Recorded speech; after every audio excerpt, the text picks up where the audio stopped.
반갑습니다. 설명을 너무 잘해주셔가지고 또 조승희 박사님의 앞에 설명을 너무 잘해주셔서 중복되지 않게 제가 좀 설명을 드리도록 하겠습니다. 특히 궁금하신 부분이 아까 중간에 나왔습니다만 우리 이제 전력 개통 문제 이 부분이 되게 궁금하실 거예요. 그래서 그쪽 부분을 조금 더 중점적으로 좀 설명을 드리도록 하겠습니다. 아리백 및 분산에너지 전략이라는 제목은 제가 우리 미래 비전에서 받았습니다. 그래서 그대로 제목을 했고요. 25분이기 때문에 좀 실질적인 얘기를 좀 드리고 싶거든요. 제가 분산에너지법 만들 때 민주당 시절에 만들 때부터 제가 분산에너지법을 참여를 했습니다. 쭉 하다가 마지막에 새로운 정부가 바뀌면서 이 법이 굉장히 이제 쫓기게 돼가지고 만들어졌는데 소리를요? 네. 알겠습니다. 저기 한 10분씩 그래서 만들게 됐는데 막상 이제 법이 통과하고 6개월 후에 시행령과 시행규칙을 만들면서 실질적으로 지금 법을 보면은 시행령하고 시행규칙이 제가 보기에는 분산에너지법을 하지 말자라고 만들어진 법이라고 이해하면 될 것 같습니다. 그래서 앞으로 새로운 정부가 만약에 탄생을 한다면 많이 보완해야 될 것이라고 생각합니다. 그래서 제가 오늘은 이제 아리백 및 분산에너지에 대해서 간단하게 제가 설명을 드리겠습니다. 저는 이제 이쪽에 책이 보시면 이게 작년 여름방학 때 썼던 책이고요. 이게 이번 겨울방학 때 썼던 책입니다. 그래서 요거는 지금 전국에 한 6개 대학에서 교과서로 이번에 선정을 했더라고요. 그래서 뭐 연세대라든지 여기에서 교과서로 쓰고 있고, 요거는 제가 우리 대학원에서 지금 가르칩니다. 이거 개통연계 이 체계가 거의 다 들어 있습니다. 앞으로 한 10년 정도 계획까지 다 들어 있다고 보시면 될 것 같은데, 지금 아리백을 간단히 설명드리면 아리백이 무엇인 줄 아시죠? 재생에너지로 100% 전기를 사용한다는 뜻입니다. 근데 이제 이 아리백이 수출 기업 기준으로 이걸 봐야 되는데 우리는 이제 뭐 가정집이라든지 그런 걸 아리백으로 이렇게 놓고 보는데 그 계획은 좋죠, 계획은. 거기 달성을 하면 되게 힘든데 오늘 내가 조사를 하니까 2023년 기준 아리백 가입 기업이 443개입니다. 전 세계. 우리나라가 보니까 36개입니다. 2025년 현재 36개고 달성 비율을 보니까 2022년 말에 79개 그리고 48개가 90% 달성한 걸로 이렇게 나와 있습니다. 조사를 하니까 2050년 탄소 중립 아까 설명하셨죠. 지금 우리 조승희 박사님이 설명해 놓은 것과 약간 달리 저는 이제 이 표를 이 책에도 넣습니다만 전라남도가 재생에너지 자금률이 197.9%, 약 180%, 거의 200% 정도 자금률. 근데 우리 광주광역시는 여기 보면은 약 9.3% 정도밖에 안 됩니다.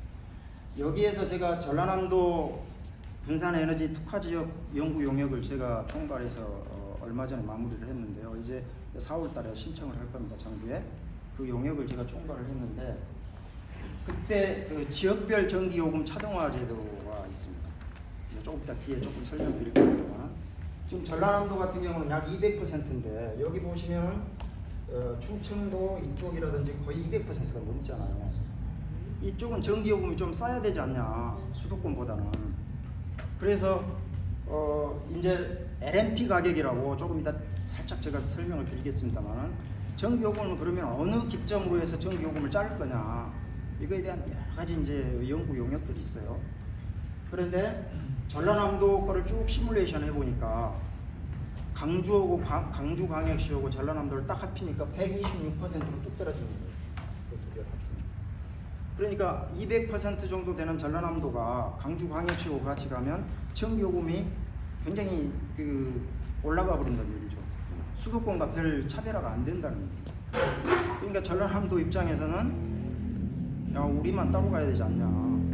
광주는 10%도 안 되는데. 근데 이제 그걸 요즘에 이제 흐름이 어떻게 가고 있냐면 수도권하고 지역하고 크게는 제주도 이렇게 해서 지금 세 개로 전기요금을 나누려고 해요. 이 전기요금이 도매 가격이 있고 소매 요금이 있습니다. 도매 가격은 이제 그 도매를 하는 거죠. 전력거래소나. 이런 가격에서 이제 내년까지, 올 하반기에서 내년까지 하는데 그게 지금 시뮬레이션 한 거 쭉 이렇게 보면 한 10% 정도 차이가 날 것 같아요. 여러 가지 결정은 안 됐는데 이게 더 10% 정도 싸게 쓸 수 있다는 얘기죠, 전기요금을. 근데 이제 경상도나 이런 쪽은 원자력을 많이 쓰고 있기 때문에 자기들은 원자력을 기준으로 해서 보면 전기요금 굉장히 싸질 거 아닙니까? 원래 분산에너지 특별법은 원자력은 안 들어가 있었어요, 원래 출범할 때. 근데 이제 국민의힘에서 마지막에 그러면 SMR이라도 좀 넣자. 그래서 이제 부칙에다 넣어가지고 들어간 겁니다. 그건 좀 더 설명을 하기로 하고요. 네. 아리백과 분산에너지. 분산에너지가 무엇이냐면요. 아까 이제 우리 조 박사님 얘기하셨는데 지산지소. 내가 쓰는 전기 내가 만들어 쓰자. 내 주변에서 최대한 전기를 사용하자. 이게 이제 분산이에요. 그동안에는 중앙 집중식이었습니다. 원자력, 화력, 그래서 우에서 쭉 수직 형태였는데 이제는 이제 수평 형태로 이렇게 바뀐다고 생각하시면 돼요. 에너지 민주화라고 이렇게 보시면 되겠죠. 그래서 분산되어 있는 정을 좀 사용하자. 이게 분산에너지 활성화 특별법입니다. 활성화 특별법. 근데 이게 이제 글로벌 요구 상황이라든지 기후 대응, 분산에너지 상생 효과 이런 것들하고 아래벽하고 전부 연계되어 있는 겁니다. 조금 이따 뒤에 가서 좀 더 설명을 드릴게요. 네. 이 분산에너지 활성화 특별법이 2023년에 이제 국회를 통과합니다. 이제 이때는 이미 민주당에서 제가 자문할 때는 그 양이원영 의원님이라든지 이쪽에서 두 트랙으로 쭉 이걸 만들고 갔어요. 근데 그때 당시에 지역별 전기 요금 차이도 거기다 집어넣어버리자 막 이렇게 논의하다가 정권이 바뀌어서 넘어가 버린 겁니다. 그래서 마지막에 분산에너지법 자체는 통과해야 되겠길래 아무튼 SMR을 집어넣어서 통과를 한 거예요. 시행령 시행규칙 가면서 수없이 바꾸면서 거의 뭐 해도 별 실익이 없도록 만들어 놔버렸어요. 모법에는 상당히 잘 들어가 있기 때문에 시행령 시행규칙을 잘 고치면 된다 이렇게 보고 작년 6월 14일부터 이제 시행이 들어갔는데 지금 현재 이제 이거를 특화 지역이라 해서 전국에 원래는 2개 내지 3개 이렇게 했는데 요즘 흐름 보니까 거의 줄 것 같아요. 분산 편익이 하나도 없으니까 거의 줄 것 같아요. 근데 이거를 특화 지역을 받느냐 못 받느냐가 이제 지자체 입장에서는 굉장히 중요하죠. 그래서 전라남도는 원래 4군데를 쭉 원래 8군데를 준비하다가 4군데로 압축했고 지금 이제 3군데로 압축을 했는데 뒤늦게 뛰어들어서 이제 강주광역시도 지금 얼마 전에 저한테 이제 자문 받으러 왔었는데 강주광역시도 이제 VPP 기준으로 해서 지금 준비를 하고 있는 것 같습니다. 그래서 제일 앞서 있는 데가 제주도고 그다음 울산이 굉장히 적극적이고 그다음에 이제 전남 뭐 이런 순서대로 전국에 계속 하려고 하고 있습니다.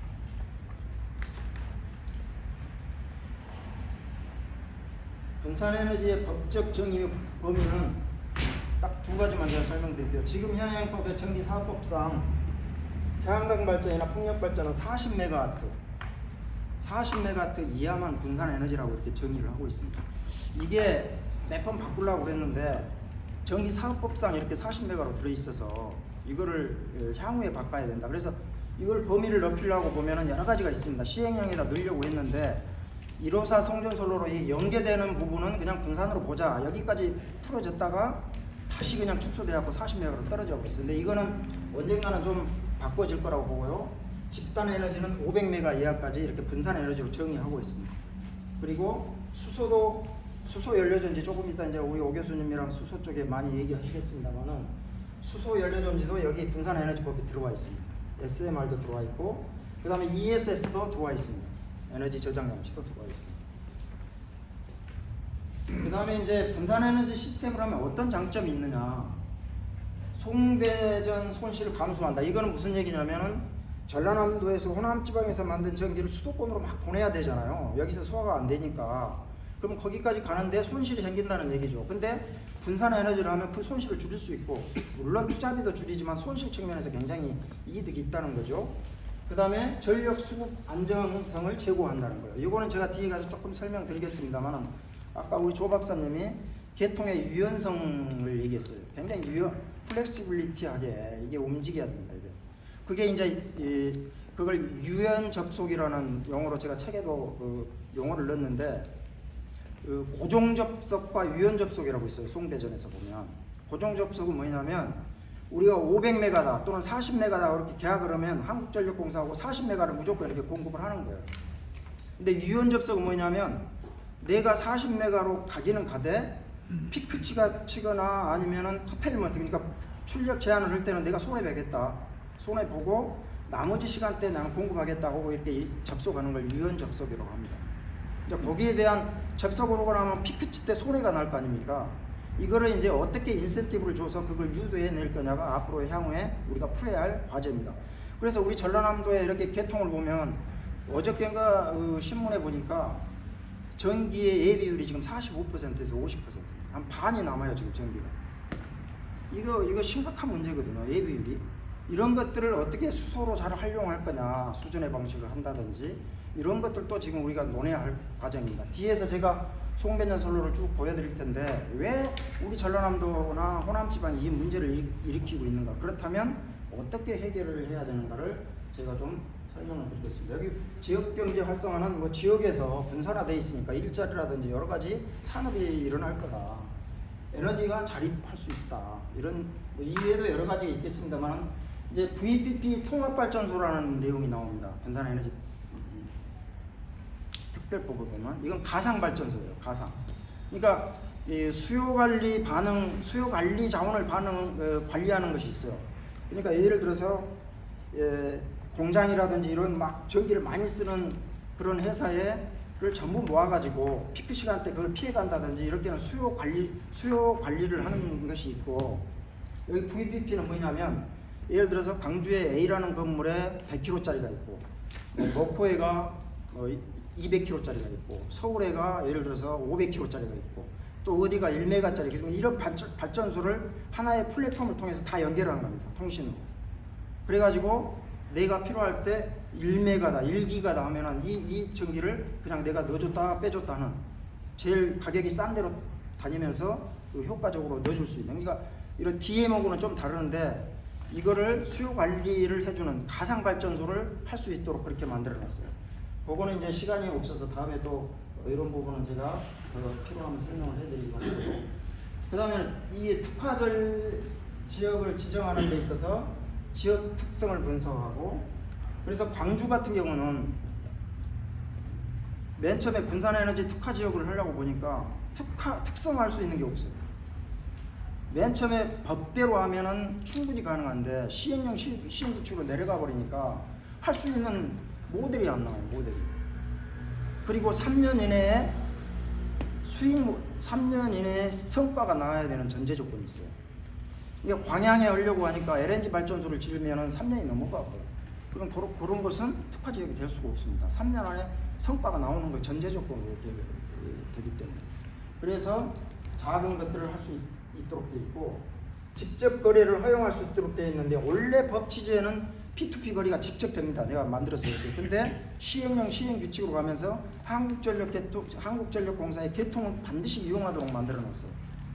그러니까 이것도 또 없애야 될 부분인데, 그 부분이 시행령 시행규칙에 애매하게 들어가 버렸는데, 사실은 분산에너지 특별법이 활성화되려면 직접 거래도 할 수 있고, 전기요금이 싼 데서 직접 거래할 수 있는 이런 길까지 열려야 되거든요. 언젠가는 그렇게 되리라고 봅니다. 여기 이제 지역별 요금제 도입 문제인데, 여기 이제 LMP라고 합니다만은 원래 송전선의 기점으로 볼 거냐, 발전소의 기점으로 볼 거냐, 배전소의 기점으로 볼 거냐, 이런 걸 자르는 겁니다. 보십시오. 지역별 전기요금 차등화 이걸 계산해 보니까 호남에서 만들어서 수도권에까지 전기를 가면 전기요금이 당연히 비싸야죠. 송전소를 만들고. 근데 이거를 갖고 제가 시뮬레이션을 몇 번 해보니까 전라남도 지역이 오히려 전기요금이 올라가 버린 경우가 있어요. 왜냐하면 여기 신안에서 전기를 만들어서 해남으로 보낸다고 보세요. 그러면 인프라를 새로 깔아야 돼요. 인프라. 그럼 그걸 이 요금에다가 반영을 하면 올라가 버린다고. 배전솔로 가격이. 이미 깔아져 있는 상태에서 여기서 올라갔을 때를 계산하면 NFP 계산을 하면 싸지는데, 그래서 이게 몇 번을 시뮬레이션 하다가 상황이 바꿔진 거예요. 그래서 그냥 수도권, 비수도권 이렇게 바꿔질 거고, 그 다음에 언젠가는 이게 요금이 굉장히 차등화될 거라고 보입니다. 오늘은 제가 시간이 없어서 설명을 못 드립니다만은 태양광 발전이나 풍력 발전 비율이 쭉 가격이 떨어지고 있거든요. 이 시점을 놓고 보면은 이제 저는 지금 한 4년 정도, 3.5년에서 4년 정도 후면 한국전력공사의 전기요금보다 재생에너지 가격이 싸질 거다 이렇게 보고 있습니다. 그러면 이런 부분은 이제 경쟁력이 여러 가지로 생겨나올 수 있겠죠. 그 다음에 이제 설치 의무화 제도가 있는데, 이거는 어떤 조건이면 설치를 해라 이렇게 의무화를 해놨는데, 이 부분은 제가 넘어가도록 하겠습니다. 그리고 이제 이 개통영향평가 제도가 분산에너지법에 들어있어요. 이게 이제 우리 전라남도 지역이나 여기는 굉장히 유리하죠. 무슨 얘기냐면 환경영향평가하고 똑같은 겁니다. 10메가 이상이 되면 그러니까 10메가 이상이 되면은 반드시 개통영향평가를 받아야만이 한국전력공사하고 개통을 연결할 수 있도록 법으로 묶어놨습니다. 그리고 여기에다 배점을 쭉 줘놨는데, 우리 전라남도 지역은 개통 영향평가를 받으면 무조건 가점 15점을 먹고 들어갑니다. 그러니까 데이터 센터라든지 앞으로 이것들이 들어오면 15점을 먹고 들어오고, 수도권은 15점이 깎아지고 들어가요. 그러니까 수도권에 이제 대용량의 이런 시설들을 못하게끔 영향평가를 만들어 놨어요. 근데 이게 이제 굉장히 좋은 제도인데, 그러면 이제 지방으로 이 대형 시설들이 내볼 거 아닙니까? 데이터 센터라든지. 근데 이것들이 이제 워낙 민원이 많아가지고 6개월씩 계속 지금 연장하고 있어요. 이렇게 보류해서. 근데 이것들이 이제 제대로 시행을 하게 되면, 교통 영향평가를 시행을 하게 되면 지역이 굉장히 유리해진다. 수도권은 굉장히 불리해진다. 점수를 쭉 해서 95점이 나와야 돼요. 그 점수를 먹으려면 우리 같이 지역에 있는 데가 점수가 훨씬 유리하기 때문에, 그래서 저는 이 개통 영향평가를 빨리 시행해야 된다고 계속 얘기를 하고 있습니다. 근데 이거 개통 영향평가 10메가 이상이면 보통 한 2억 3억 정도 주기 때문에 기업체들이 부담을 따른다 해가지고 막 민원을 막 워낙 많이 넣어가지고 지금 6개월 연장인데, 지역을 위해서는 이게 빨리 시행돼야 된다 이렇게 보고 있습니다.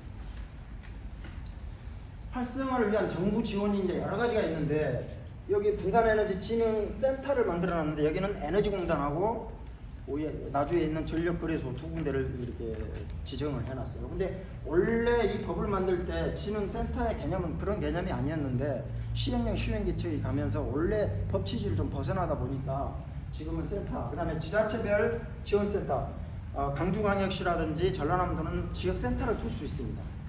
앞으로 이제 그런 것도 조례를 만들어서 굉장히 해야 될 거고요. 세계 지원, 민간 참여 촉진. 근데 원래 이 분산에너지 활성화 특별법에 원래 들어갈 때는 분산 편익이라는 게 있었어요. 분산 편익이라는 건 뭐냐면, 수용성이라든지 여기서 송전솔로를 설치하는데 내 주역에서 쓰면 송전솔로를 설치한 만큼 돈을 아끼니까 그만큼 인센티브를 거기다 주겠다라는 분산 편익이 있었는데, 이게 기재부하고 여기에서 죽어도 못 오겠다, 한국전력공사 그래가지고 빠져버린 겁니다. 그러니까 사실은 분산에너지 특화 지역을 하더라도 아직은 큰 실익이 없습니다. 득이 없습니다. 그럼에도 불구하고 특화 지역을 지금 받으려고 굉장히 노력을 하고 있는 거죠. 이제 재생에너지 대응형 분산에너지 모델은 뭐 변동성을 예측하고 ESS를 사용하고 뭐 수요 반응을 활용하고 이런 것들이 기술적으로 있는데요. 제가 여기서는 뭐 오늘 25분 발표라서 간단하게 설명을 했고요. 그렇다면 RE100 실현을 위해서 분산에너지 전략을 어떻게 할 거냐, 여기 보면 크게 5가지로 제가 설명을 해놨어요. 책에도 있습니다. 여기 보면 첫째는 자사 부지 내에, 내 부지 내에 태양광을 설치해서 직접 자가 발전하는 방법. 이게 제일 좋겠죠. 근데 삼성이라든지 여기는 땅이 좁은데 자기 땅에다 놓고 물 재생에너지를 100% 쓸 수가 없어요. 제일 좋을 텐데. 그럼 두 번째, 재생에너지 발전 사업자와 직접 PPA, 내가 직접 거래를 하는 방법이 있습니다. 이렇게 해서 그거를 우리 탄소 중립이라는 것은 지구에 이산화탄소를 중립시키자는 얘기지 한국만이 아니기 때문에 어디에서 만들어도 똑같은 거거든요. 탄소 중립이라는 개념에서는. 그 다음에 셋째는 녹색 프리미엄 요금 제도를 통해서 하는 방법이 있고, 네 번째는 재생에너지 인증 REC를 통해서 구매하는 방법이 있고, 다섯 번째는 분산에너지 특화지역 내에서 지정 에너지, 그러니까 재생에너지를 직접 조달하는 방법이 있어요. 그러니까 앞으로 이 다섯 번째가 굉장히 활성화돼야 되는데, 이거는 한번 손을 봐야 됩니다. 분산에너지 활성화 특별법은 굉장히 잘 출발했지만 이건 반드시 앞으로 우리 지역에 굉장히 큰 도움이 될 거라고 생각합니다. 지금은 아무튼 출발해 놓고 많이 손질을 하면은 이런 쪽이 굉장히 좋을 거라고. 자, 지금부터는 이제 여러분들이 제일 궁금해하시는 출력 변동성 문제고, 개통을 그러면 어떻게 할 거냐. 2031년, 32년이 돼야만이 우리 전라남도는 이게 중앙하고 연결이 된다는데, 이 부분을 좀 들여다보면요, 신재생에너지 출력 변동성은 크게 일사량의 변화라든지 바람이 자주 불고 안 불고에 대한 변화입니다. 이걸 간헐 부하라고 하죠. 그거를 우리는 출력 제한이라고 합니다. 출력 제한이라고. 얘기 많이 들었을 겁니다. 커테일먼트. 출력 제한은 많을 때 그냥 끊겠다는 얘기예요. 이게 출력 제한이 스스로 끄는 게 아니라 전력거래소라든지 한국전력공사에서 끊어버리겠다는 거예요. 강제로. 이게 이제 여러 가지 이유가 있죠. 왜냐하면 전체가 블랙아웃이 되면 안 되기 때문에 끊어버리겠다는 거예요. 그 다음에 출력 현황이라든지 지역별 출력 제한을 놓고 보면 아까 우리 조승희 박사님이 전라남도가 제일 많이 되고 있죠. 105개인가? 개통관리변전소라고. 원래 개통관리변전소라는 용어는 없습니다. 전기계에. 근데 작년에 그냥 한국전력공사하고 산업부가 그 용어를 새로 만든 거예요. 관리하겠다, 개통을. 그래서 새로운 용어로 개통관리변전소라는 게 나와서 끊어버리는데, 이게 이제 전문가 입장에서나 수요자 입장에서는 되게 불만이잖아요. 국가가 재생에너지를 하락할 때는 언제고 니네들 마음대로 끊느냐. 이게 민주화 사회에서는 도저히 있을 수 없는데 더 큰 이익을 위해서 그게 대단히 정전으로 일어나면 안 되기 때문에 어쩔 수 없이 가고 있는 부분이에요. 근데 이것도 이제 개선이 돼야 되잖아요. 그래서 지금 여기 제가 그림을 그려놓은 건데요. 이거 봐보세요. 이렇게 쭉 가다가 태양이 뜨면 부하를 이렇게 출력을 억제합니다. 낮에 억제하죠. 가동력이 높아지죠. 이 시점에서 딱 넘어가면 태양광 발전을 끊어야 됩니다. 끊어야 돼요. 그러면 블랙아웃으로 옵니다. 여기에 보면 원자력이 기본 깔리고 화력이 깔리고 나머지 이런 점점점 싸움 쪽으로 가고 재생에너지로 이것을 부하를 가지고 가고 있는 이 패턴이 돌아가거든요. 그러면 자 봐보세요. 제가 이 그림을 정부 측에 설명하기 위해서 그린 건데요. 지금 여기 배전솔로 1이 있고 배전솔로 2가 있잖아요. 배전솔로 1은 재생에너지가 하나도 안 붙어 있는 경우입니다. 그러면 전기가 이쪽에서 이쪽으로만 흘러요. 전력 조류라고 합니다. 조류. 이쪽으로만 흐르는데 여기다 재생에너지를 묶으니까 역조류가 이렇게 흘러 들어가는 거예요. 역조류가. 그러니까 배전솔로 오늘 보면은 한국전력공사에서 상한값과 하한값을 만들어놨는 이 범위 안에 들어와요. 이렇게. 전압이 멀리 가면 전압이 떨어지니까 임피던스 때문에 쭉 떨어지니까 떨어지는데 재생에너지를 다니까 여기서부터 올라가기 시작합니다. 이렇게. 그래가지고 이 범위를 벗어나고요. 이때는 한국전력공사 끝냈다는 거예요. 이때 이제 출력을 제한하겠다는 거예요. 그러면 우리 전라남도를 보자고요. 제 뒤에 자료 있습니다만 우리 전라남도가 전라북도, 제주도, 전라남도 세 군데 다 합해서 광양, 제철, 여천, 산단까지 다 합해서 우리가 지금 수요가 9기가와트입니다. 9기가와트. 우리가 쓸 수 있는 용량이 9기가와트인데 전력구에서는 한국전력공사를 쭉 돌아가는 걸 보니까 약 6기가 정도밖에 안 돌아가요. 그러니까 그러면 경상도는 얼마냐? 약 20기가입니다. 20기가. 그러니까 경상도는 개통관리변전소 거의 없어요. 만들면 그쪽에 소화해버리니까 수도권이 약 40기가 되거든요. 수도권이. 근데 여기가 한국전력공사나 여기에서 신청되어 있는 건 9기가 같은데 실질적으로 돌아가는 것은 6기가밖에 안 돼요. 그러니까 산업이 얼마나 빈약합니까? 여기에서 우리가 개통관리변전소를 없애려면 수도권까지 송전소를 까는 것도 중요하지만 여기에다가 부하를 많이 공장 데이터 센터라든지 공장을 많이 세우면 여기 이쪽으로 내려가지 않겠습니까? 자체에서 소화를 하면 분산 에너지를 써서 여기 데이터 센터라든지 공장이라든지 이걸 많이 유치해서 여기에다가 이 부하를 많이 달아주면 여기가 이렇게 내려올 거 아닙니까?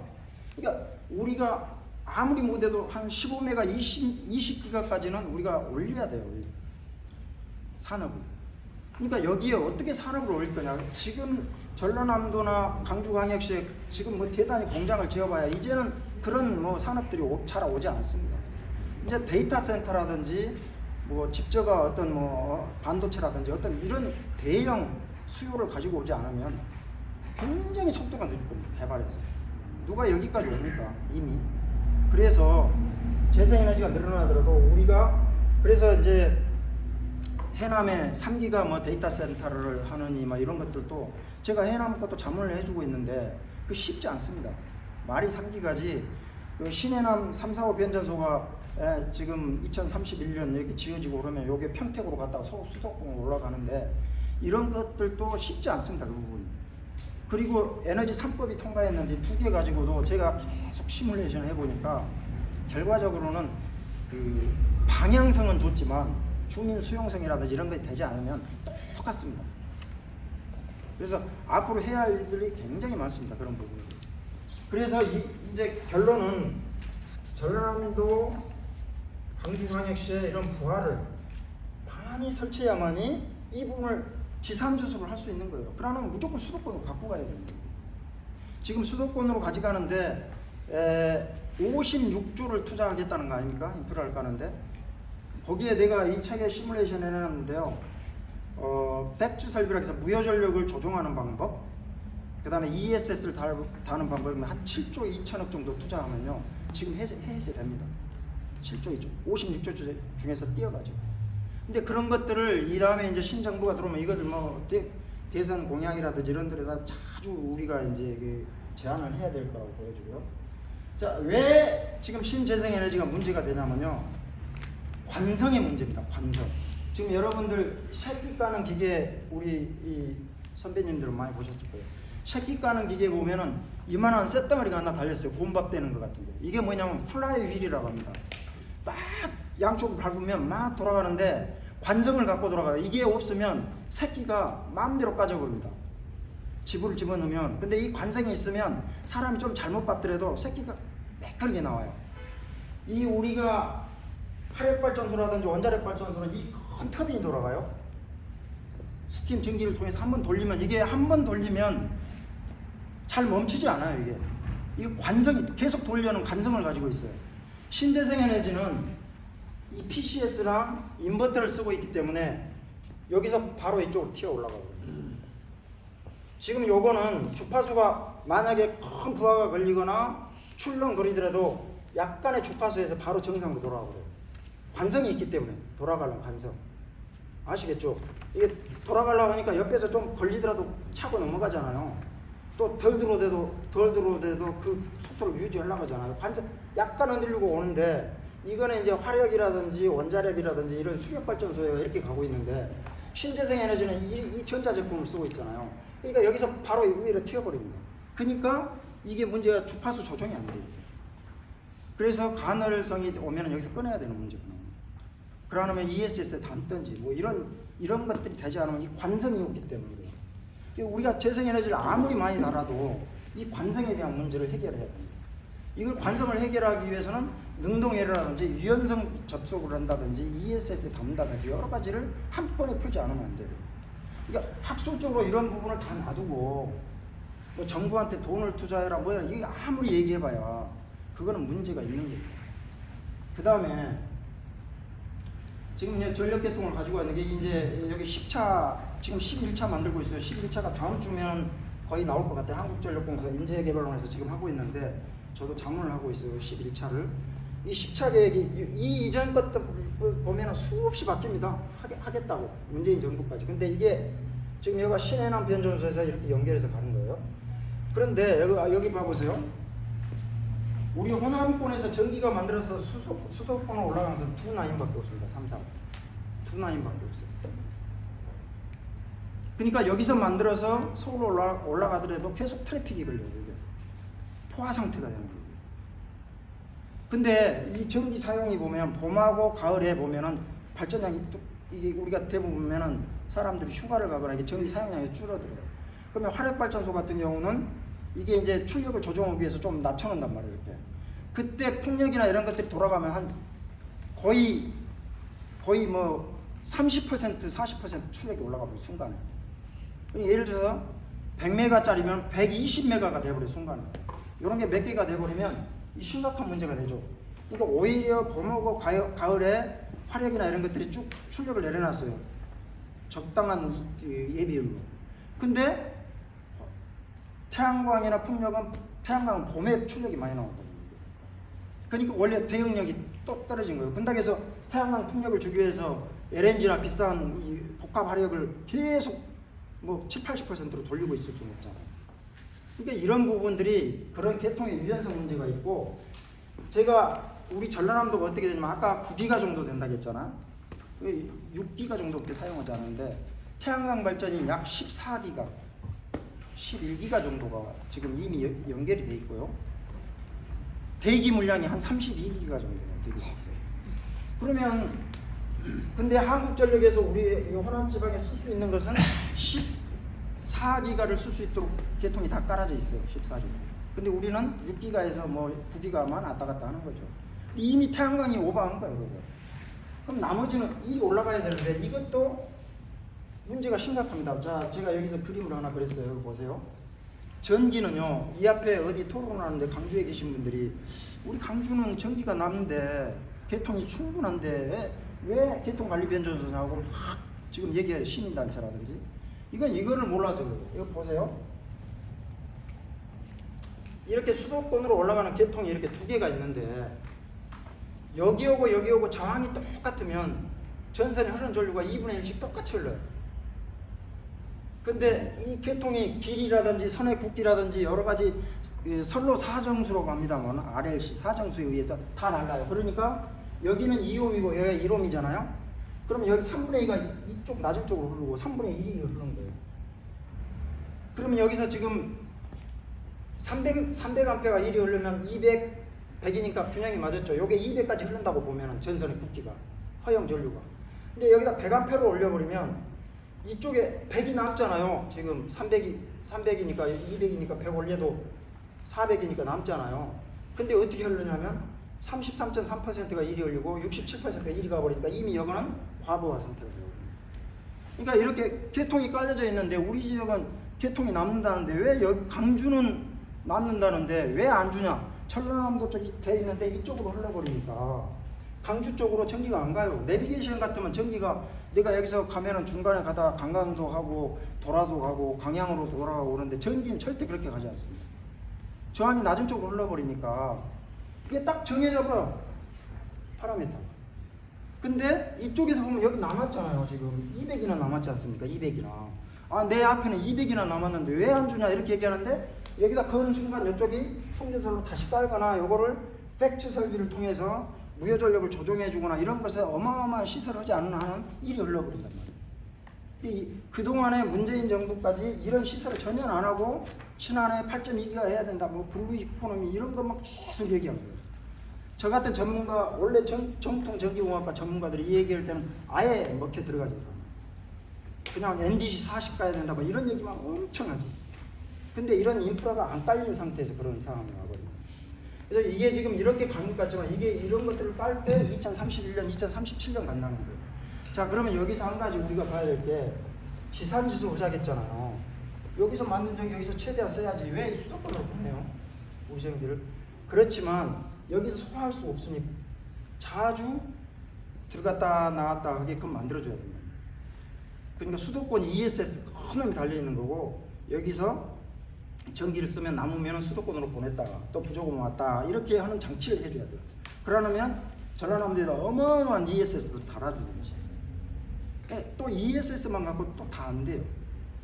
뭐 ESS 용량만 크면 된다 하고 수전의 방식도 마찬가지예요. 수전의 방식도 이제 우리 좀 이따 설명하시겠지만 이 재생에너지를 바로 갖고 수전해를 쓰면은 굉장히 수소가 불안정해서 이게 잘못하면 폭발합니다.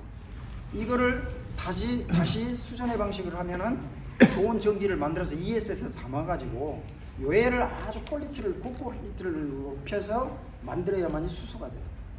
그러니까 돈이 거기에 들어가는 ESS 가격은 다 빠져 있어요 또. 그러니까 그냥 안 해보고 한다 하더라, ESS 담다더라 이런 그 전문가 비전문가 입장에서 그래서 굉장히 그 중요하다 그런 부분을 구체적으로 시뮬레이션 해야 된다. 그래서 요 내용은 전라남도가 이렇게 가는 데 있어서 기존에 2개밖에 안 가는데 HVDC 하나로 가고 하나는 지중화로 해서 올라가겠다라고 하는데 군산이 제일 반대하고 있습니다. 전라북도 지나가는데 5개 시군구가 지나가는데 우리는 전기 안 쓰는데 왜 우리 앞으로 지나가냐. 이거 가지고 이게 쉽지 않아요. 내가 이게 2031년이 아니라 앞으로 그 이후에 10년이 더 갈지 이건 나도 모르겠는데, 그래서 이제 얼마 전에 제가 정부에 제안한 게 송전선로도 이익공유제를 하자. 그래서 제안서를 만들어서 송전선로도 그냥 그 송전 직항, 송전소 뭐 예를 들어서 송전선로가 지나가는 그런 산화지나 여기만 뭐 3m 여기만 보상하지 말고 주변까지 보상하는 이익공유제로 가자. 그 제안을 했던 겁니다.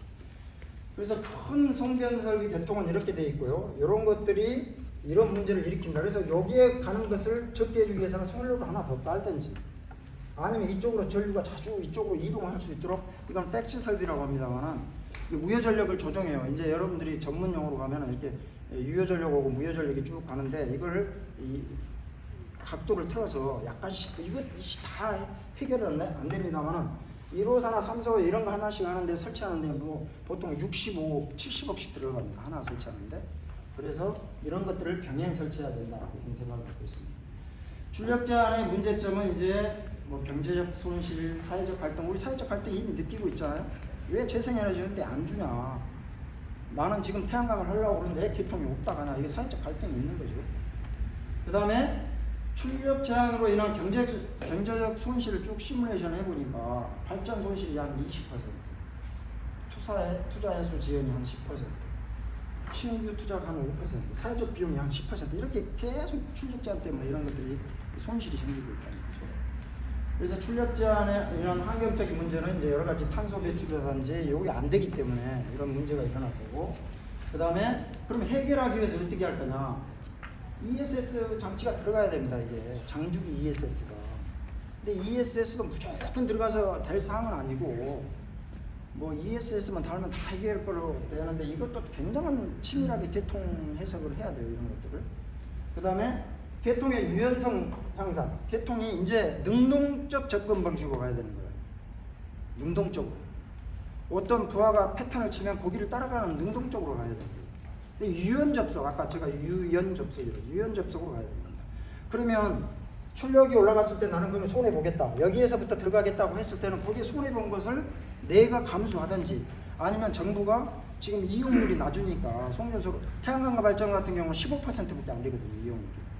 그러니까 그거를 그 시간에 들어감으로써 여러 사람이 들어가면서 그 나머지를 인센티브를 줘가지고 유도를 그렇게 하면 꼭 그 시간대에 고정 접속 안 들어가도 되거든요.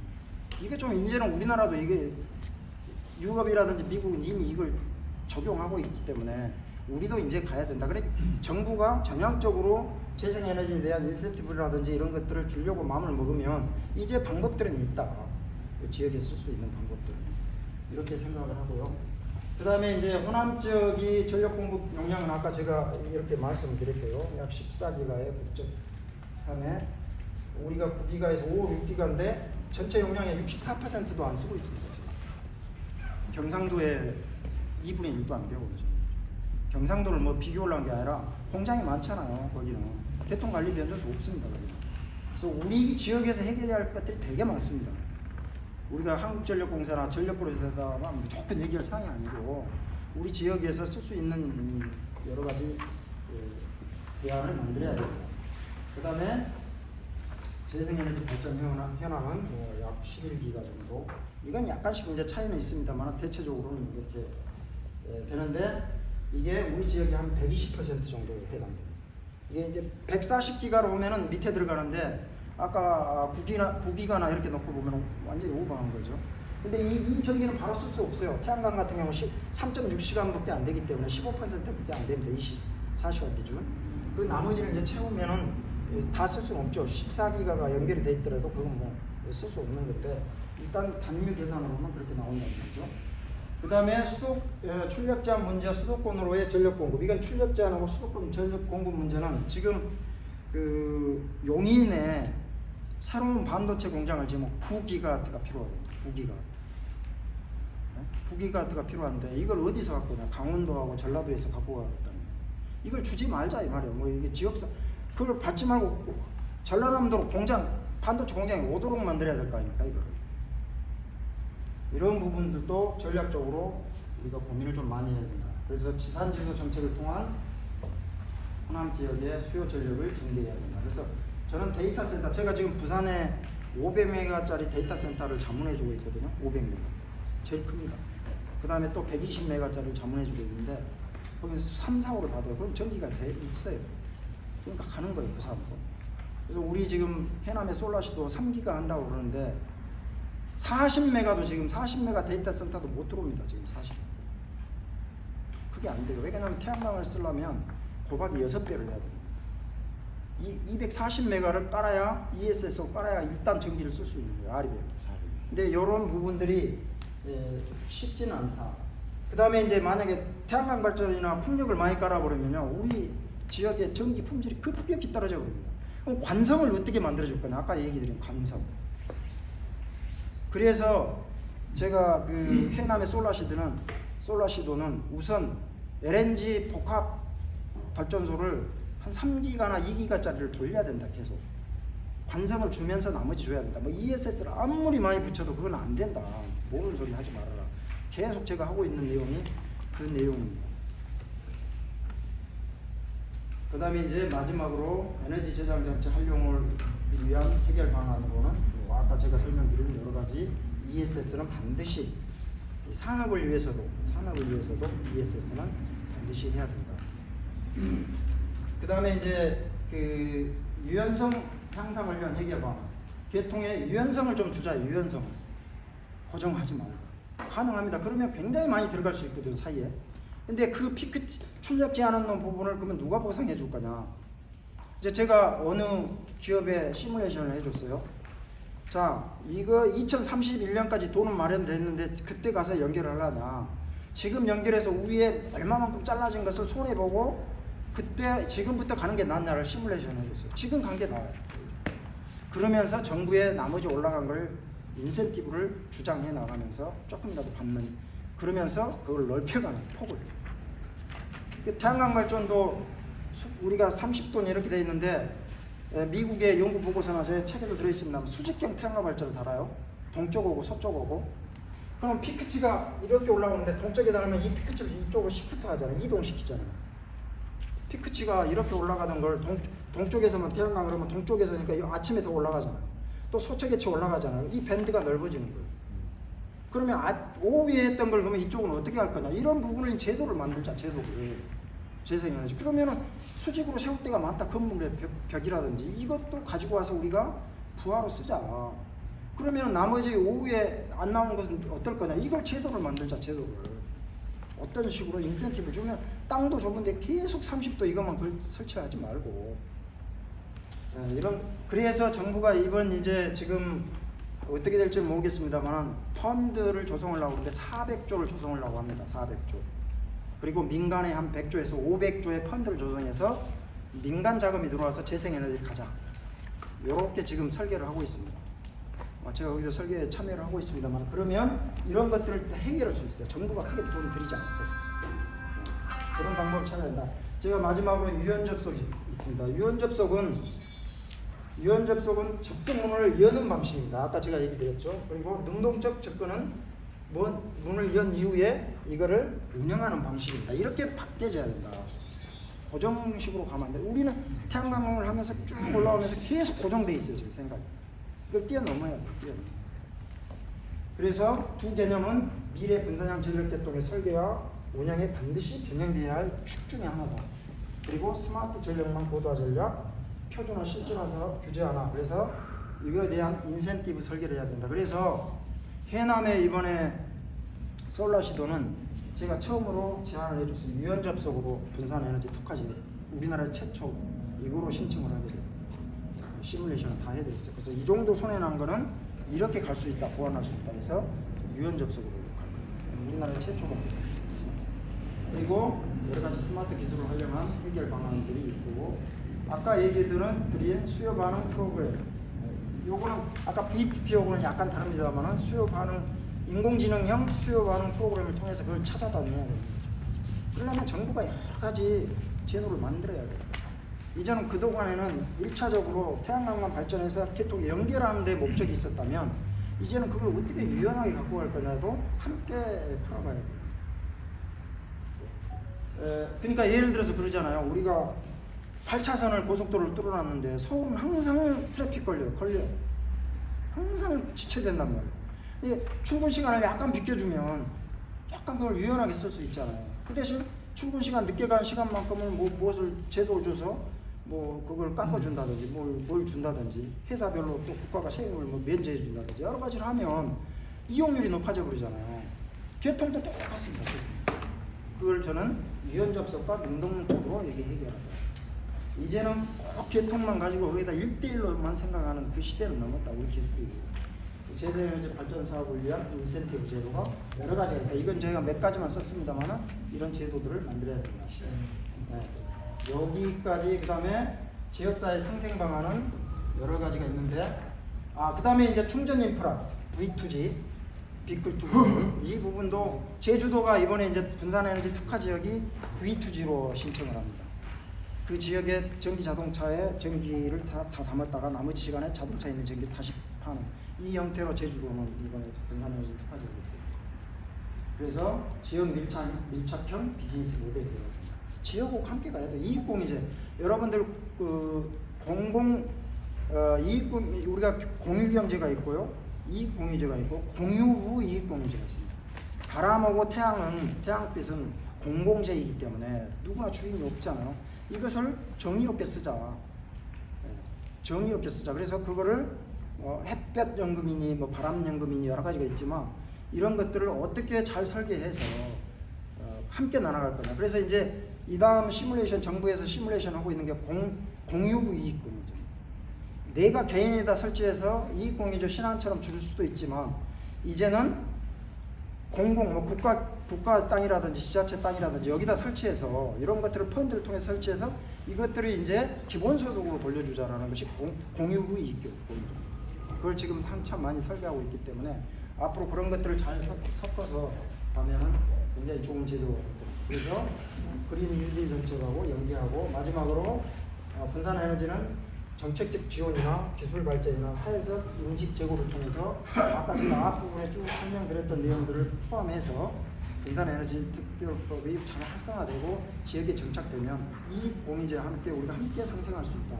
이런 생각을 했습니다. 마지막으로 분산에너지, 그러니까 탄소 중립에서는 분산에너지가 필수입니다.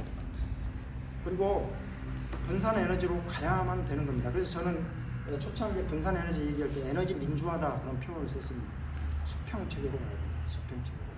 이런 것들이 우리 광주광역시 같은 경우는 2045년에 탄소 중립을 선언했지만 사실 2045년 되면요 원자력 발전소 하나 정도, 지금 광주광역시는 1기가와트 정도가 됩니다. 2045년 쓸 역량이 1기가와트도 안 돼요. 지금 광주광역시 다 합쳐 원자력 발전소 하나도 안 됩니다. 이런 것들을 좀 유연하게 적용할 수 있는 방법으로 가자. 이렇게 설명을 드리고 여기서 마치겠습니다.